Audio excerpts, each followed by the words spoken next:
আসসালামু আলাইকুম। এখন দেখবেন সংবাদ শিরোনাম। ইসরায়েলে গুরুত্বপূর্ণ স্থাপনা লক্ষ্য করে ভারী ক্ষেপণাস্ত্র ছুড়েছে ইরান। ব্যাপক ক্ষয়ক্ষতির দাবি, পূর্ণ শক্তিতে তেহরানে হামলা চালানো হচ্ছে দাবি মার্কিন প্রেসিডেন্টের। জ্বালানি সংকট আতঙ্কে চাহিদার অতিরিক্ত তেল নিতে ফিলিং স্টেশনে দীর্ঘ সারি। যানবাহনে জ্বালানি বিক্রির সীমা বেঁধে দিয়েছে বিপিসি, অহেতুক মজুদ না করার আহ্বান। প্রধানমন্ত্রীর প্রথম ইফতার আয়োজন কূটনীতিকদের সম্মানে। জাতিসংঘ সাধারণ পরিষদে বাংলাদেশের প্রার্থীকে সমর্থন দিতে সদস্য দেশগুলোর প্রতি আহ্বান। শুধু প্রতিবাদ নয়, অন্যায়ের বিরুদ্ধে গড়ে তোলা হবে প্রতিরোধ। মন্তব্য জামায়াত আমিরের। ২৪-এর চেতনা সমুন্নত রাখার প্রত্যয়। এতক্ষণ শুনছিলেন সংবাদ শিরোনাম, এখন দেখবেন বিস্তারিত। ইরানের একের পর এক মিসাইল হামলায় কেঁপে উঠল ইসরায়েল। শুক্রবার বেন গুরিয়ন বিমানবন্দর, হাইফা পোর্ট সহ রাজধানী তেল আবিবের বিভিন্ন স্থানে ক্ষেপণাস্ত্র হামলার কথা জানিয়েছে ইরানের বিপ্লবী গার্ড বাহিনী। মিসাইল ছোড়া হয় কাতার, বাহরাইন সহ আরব দেশগুলোর মার্কিন ঘাঁটিতে। এদিকে ইরানের পররাষ্ট্রমন্ত্রী আব্বাস আরাকচি হুঁশিয়ারি দিয়ে বলেন, কোনো ধরনের যুদ্ধবিরতির জন্য আহ্বান জানায়নি ইরান। সমঝোতা নয়, বরং শেষ পর্যন্ত লড়াই চালিয়ে যাওয়ার লক্ষ্যে ইরানিরা যুদ্ধ করছে বলেও জানান তিনি। খোররাম শহর, খাইবার আর ফাতার মতো একের পর এক মিসাইল ছুটে যাচ্ছে ইসরায়েলি ভূখণ্ড লক্ষ্য করে। শুক্রবার অভিযানের পরিধি আরও বাড়িয়েছে ইরান। তেল আবিব সহ ইসরায়েলের বিভিন্ন স্থানে সফলভাবে আঘাত হানে এসব ক্ষেপণাস্ত্র। বিশেষ করে ইসরায়েলের রাজধানীর কেন্দ্রস্থল এবং বিভিন্ন বাণিজ্যিক অবস্থানে বিস্ফোরিত হয় এসব মিসাইল। আগুন জ্বলতে দেখা যায় হাইফা বন্দর সহ বিভিন্ন স্থানে। এর পাশাপাশি ইসরায়েলের সবচেয়ে বড় এবং প্রধান বিমানবন্দর বেন গুরিয়নও আঘাত হানে ইরানি ক্ষেপণাস্ত্র। এ অবস্থায় আন্তর্জাতিক গণমাধ্যম এনবিসিতে দেওয়া সাক্ষাৎকারে ইরানের পররাষ্ট্রমন্ত্রী আব্বাস আরাকচি হুঁশিয়ারি দিয়ে বলেন, কোনো ধরনের সমঝোতা কিংবা অস্ত্রবিরতিতে যাবে না ইরান, অব্যাহত থাকবে লড়াই। আমরা অস্ত্রবিরতির কোনো প্রস্তাব দেইনি, কারণ আমরা সমঝোতা চাই না। এই লড়াই চলবে। ইরানের ভূখণ্ডেই ইসরায়েল ও যুক্তরাষ্ট্রের পতন হবে। এদিকে অব্যাহত আছে আরব দেশগুলো অবস্থিত মার্কিন ঘাঁটিতে ইরানের ড্রোন ও ক্ষেপণাস্ত্র হামলা। রাতে কুয়েতের আল সালিম মার্কিন ঘাঁটিতে ব্যাপক হামলা চালানো হয়। এর পাশাপাশি জর্ডানের ইরবিদ শহরেও চলে আইআরজিসির অভিযান। এ অবস্থায় মুসলিম দেশগুলোর ওপর কোনো ধরনের হামলা হয়নি বলেও দাবি তেহরানের। ইরান যুদ্ধের প্রভাব পড়েছে বাংলাদেশে ও রাজধানীর পেট্রোল পাম্পগুলো এখন রীতিমতো যুদ্ধাবস্থা। প্রায় প্রতিটি পাম্পে গাড়ি আর মোটরসাইকেলের উপচে পড়া ভিড়। দীর্ঘ সময় লাইনে দাঁড়িয়ে যেটুকু তেল মিলছে তাও অপর্যাপ্ত। মজুদ ফুরিয়েছে অনেক পাম্পে। অন্যদিকে তেল দেওয়ার ব্যাপারে সরকারের নেওয়া সিদ্ধান্তের বিষয়ে মিশ্র প্রতিক্রিয়া দেখা যাচ্ছে।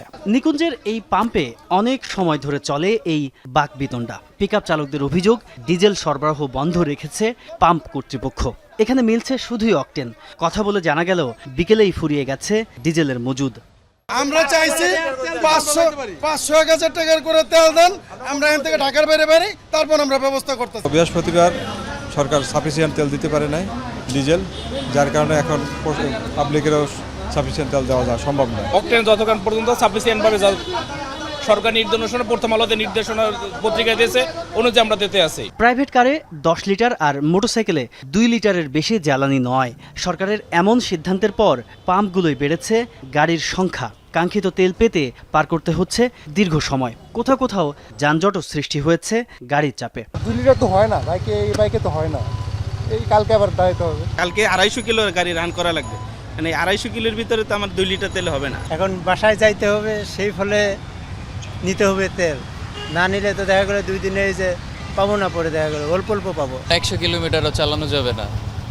এটা হচ্ছে যে সাধারণ জনগণ ভোগান্তির মধ্যে পড়ে গেছে। এই 1 ঘন্টা সিরিয়াল ধরে মাত্র 250 টাকার তেল নিলাম। এরই মধ্যে সরকারি নোটিশ টাঙানো হয়েছে পাম্পের মেশিনগুলোয়। চালকরা বলছেন, কম হলেও তেল পাচ্ছে সবাই, ব্যাপারটা ইতিবাচক। অনেকে তেল নিয়ে মানে ট্যাঙ্কি লোড করে বাসায় নিয়ে আবার রাইখা আবার আসে, যে কারণে ঘাটতিটা এখন দেখা দিচ্ছে। আর নাহলে তো যে তেল আসলে তো আরো 20-15-20 দিন অনায়াসে চলার কথা, ঝামেলা হতো না। একদিক থেকে ভালো, কারণ সবাই তাহলে পাবে, আদারওয়াইজ কেউ পাবে কেউ পাবে না, এরকম একটা বিষয় হয়ে যায়। আন্তর্জাতিক বাজারে যখন অস্বাভাবিক মূল্য বৃদ্ধি পেয়েছে, স্বাভাবিকভাবে এটি অর্থনীতির উপর একটি চাপ তৈরি করছে। সমন্বয়ের প্রয়োজনীয়তা দেখা দিতে পারে। আমরা চেষ্টা করব যতক্ষণ পর্যন্ত তেলের মূল্য বৃদ্ধি না করা যায়, আমরা সেটুকুই চেষ্টা করব।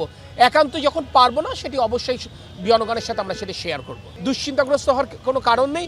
আমরা যদি আমাদের স্বাভাবিক চাহিদা অনুযায়ী আমরা তেল নেই পেট্রোল পাম্প থেকে, আমি মনে করি সংকট আগামীতে হবে না ইনশাআল্লাহ। জাতিসংঘ সাধারণ পরিষদের 81তম অধিবেশনের সভাপতি পদে বাংলাদেশের প্রার্থী পররাষ্ট্রমন্ত্রী ডক্টর খলিলুর রহমানের প্রতি সমর্থন দিতে ঢাকায় নিযুক্ত কূটনৈতিকদের আহ্বান জানিয়েছেন প্রধানমন্ত্রী তারেক রহমান।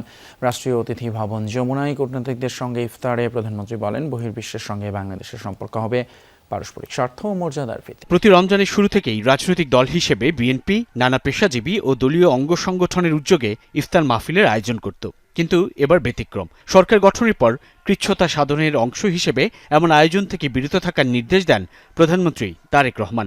সরকার প্রধান হিসেবে নিজের বরাদ্দকৃত বাসভবন যমুনায় আনুষ্ঠানিকভাবে না উঠলেও প্রথম কোনো আয়োজন করলেন কূটনীতিকদের সম্মানে। ঢাকায় নিযুক্ত বিভিন্ন দেশের কূটনীতিকদের সাথে পরিবারের বাইরে রোজায় প্রথম কোনো ইফতারে যোগ দিলেন প্রধানমন্ত্রী, যেখানে যোগ দেন প্রায় সব দেশের রাষ্ট্রদূত। পরিবারের সদস্যদের নিয়ে কুশল বিনিময় শেষে ইফতার পূর্ব সংক্ষিপ্ত বক্তব্য রাখেন তারেক রহমান। জাতিসংঘ সাধারণ পরিষদের সভাপতি পদে বাংলাদেশের প্রার্থীকে বিজয়ী করতে সদস্য দেশগুলোর প্রতি আহ্বান জানান Tarique Rahman. To introduce our candidate for the presidency of the 81 session of the United Nations General Assembly, Foreign Minister Dr. Khalilur Rahman. Through this nomination, we demonstrate our enduring revolt for constructive global engagement. I look forward to your government's support to his candidature. জুলাইয়ের চেতনা সমুন্নত রাখতে 11 দলীয় ঐক্যে যে কোনো ত্যাগ স্বীকারে প্রস্তুত বলে মন্তব্য করেছেন জামায়াত ইসলামের আমির ডক্টর শফিকুর রহমান। সাবেক দুই উপদেষ্টার কর্মকাণ্ড প্রসঙ্গে তিনি বলেন, অপরাধ করে কারো নিস্তার নেই। এর আগে দলটির সেক্রেটারি জেনারেল মিয়া গোলাম পরওয়ার ইলেকশন ইঞ্জিনিয়ারিং এর অভিযোগ এনে বিদায়ী অন্তর্বর্তী সরকারের উপদেষ্টা রিজওয়ানা হাসান এবং পররাষ্ট্রমন্ত্রী খলিলুর রহমানকে গ্রেপ্তারের দাবি করে। বিশিষ্ট ব্যক্তিদের সম্মানে রাজধানীর বিজয়নগরের একটি হোটেলে ইফতার মাহফিলের আয়োজন করে খেলাফত মজলিস। বিভিন্ন রাজনৈতিক দলের নেতাকর্মী ও সমাজের গণ্যমান্য ব্যক্তিরা এতে অংশ নেন। ইফতার অনুষ্ঠানে যোগ দিয়ে সংসদের বিরোধী দলীয় নেতা ডাক্তার শফিকুর রহমান বলেন, জুলাই না আসলে দেশে নির্বাচনই হতো না, তাই জীবন থাকতে 24-এর চেতনাকে হারিয়ে যেতে দেয়া হবে না। যে 24 মানুষের জীবনের মূল ঘুরিয়ে দেওয়ার জন্য এসেছিল, যে 24-এর অসংখ্য যোদ্ধা জীবন দিয়ে দুনিয়া থেকে বিদায় নিয়েছে, আমাদের ঘাড়ের উপর তাদের লাশ রেখে গেছে। আমরা সেই লাশের অবমাননা করব না, করতে দিব না। এর আগে দুপুরে বায়তুল মোকাররম উত্তর গেটে বিক্ষোভ কর্মসূচির আয়োজন করে জামাত ইসলামী। নির্বাচনে কারচুপির অভিযোগে অভিযুক্ত করা হয় বিদায়ী অন্তর্বর্তী সরকারের উপদেষ্টা রিজওয়ানা হাসান ও পররাষ্ট্রমন্ত্রী খলিলুর রহমানকে। তাদের গ্রেফতারের দাবি জানান দলের সেক্রেটারি জেনারেল অধ্যাপক মিয়া গোলাম পরওয়ার।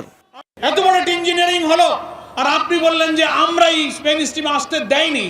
আপনার কথাই তো সাক্ষী দেয় যে আপনি আমাদেরকে নির্বাচনে মেজরিটি হতে বাধা দিয়েছেন। অরিড হওয়ার কিছু নেই, নিয়মতান্ত্রিকভাবে আমরা এটার জুডিশিয়াল বিচার বিভাগীয় তদন্ত দাবি করছি। সাবেক দুই উপদেষ্টা সহ ইলেকশন ইঞ্জিনিয়ারিং এর অভিযোগের বিচার বিভাগীয় তদন্ত দাবি করেন বক্তারা। সমাবেশ শেষে বায়তুল মোকাররমের উত্তর গেট থেকে বিক্ষোভ মিছিল বের করে নেতাকর্মীরা।